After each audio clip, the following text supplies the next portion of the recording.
La carpe dans la baignoire, conte de Pologne. Cela fait plusieurs jours que nous ne nous lavons plus dans notre salle de bain. Nous prenons des douches chez la voisine. Pourquoi? À cause de la carpe qui nage dans notre baignoire. On l'a commandée chez le poissonnier il y a quelques jours déjà. C'est comme ça en Pologne, on mange de la carpe pour la vigilia. Grand-mère m'a raconté que lorsqu'elle était enfant, il était très difficile de s'approvisionner en poissons.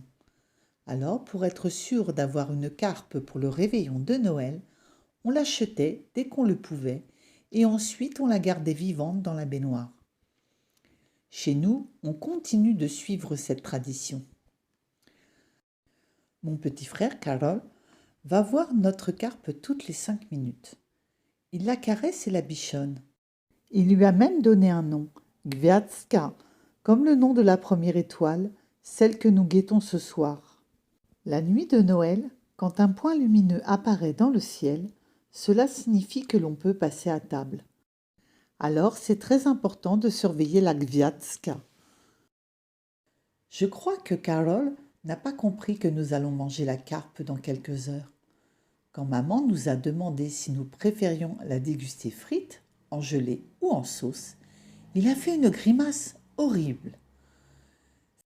Stanislav, ce n'est pas possible, on ne peut pas manger Gwiazdka, me dit-il avec des yeux implorants.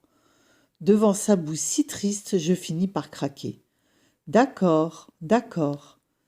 Et c'est comme ça que nous avons monté une mission de sauvetage pour Gwiazdka, la carpe de Noël. Karol aide maman à préparer le płatek, le pain enzyme que nous partagerons ce soir en échangeant les vœux. Mon petit frère fait exprès de créer un nuage de farine dans la cuisine.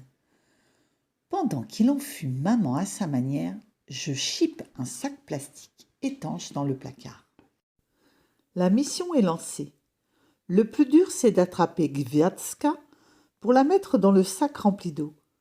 Heureusement, Karol finit par revenir de la cuisine. Il place sa main à plat sous le ventre de la carpe, puis d'un coup sec, il la jette dans le plastique.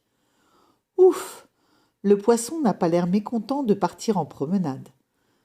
Nous sortons en 4e vitesse de l'appartement en prétextant que nous allons prendre une douche chez la voisine.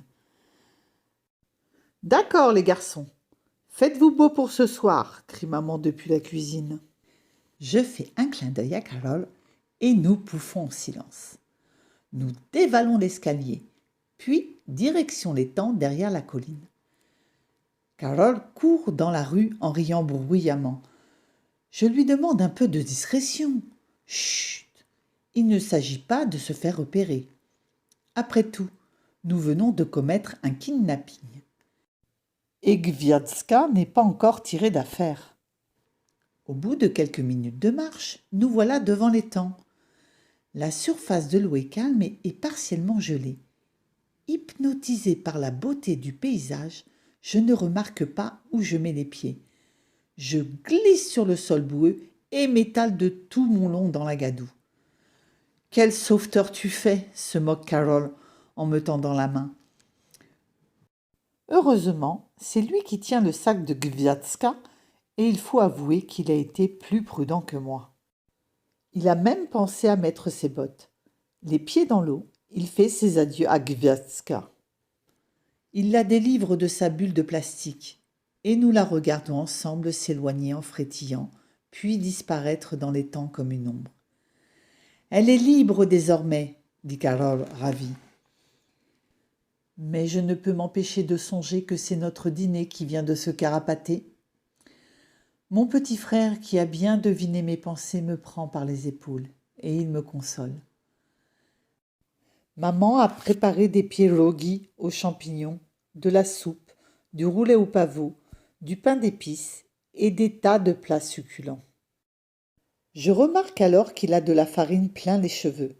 Quant à moi, mon pantalon est recouvert de boue. Bon, je crois que nous devons vraiment prendre cette douche chez la voisine. Mais non, la baignoire est libre maintenant.